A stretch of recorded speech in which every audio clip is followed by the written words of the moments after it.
Pwede nga daw natin turuan ng puso kung paano magmahal. Pero hindi natin pwedeng utusan kung paano yung sakit matatanggal. Kung nagsasalita nga lang ang pusong sugatan, malamang sumigaw na yan. Dalhin niyo ko sa pinakamalapit. Sa pinakamalapit sa tabi ng aking mahal. Siyempre masakit, kumikirot. Buti pa nga yung masakit na ulo pwedeng idaan sa hilot. Buti pa nga yung masakit ng ngipin pwedeng mabunot. E paano yung puso kung binabalot ng sakit? Pwede bang madukot? Madaling sabihin, natanggapin mo na lang. Bakit? Ikaw ba ang nakakaramdam ng aking nararamdaman?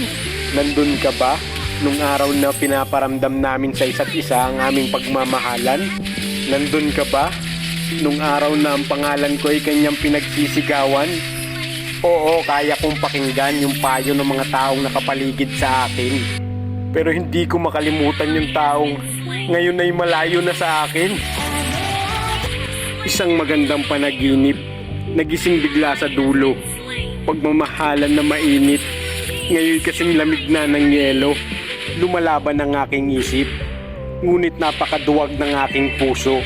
Babaliwalain ko ng saglit, ngunit ang luha ay tutulo. Kumapit ako sa pangako, na tila naging biro. Gumuhit sa aking puso ang tuluyan mong paglayo.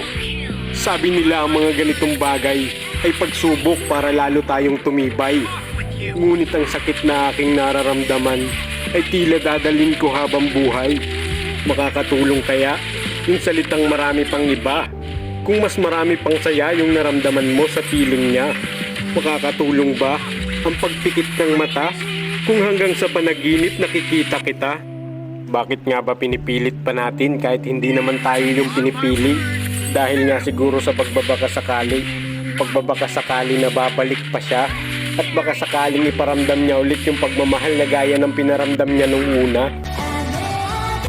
Gusto ko lang malaman mo na nandito pa rin ako.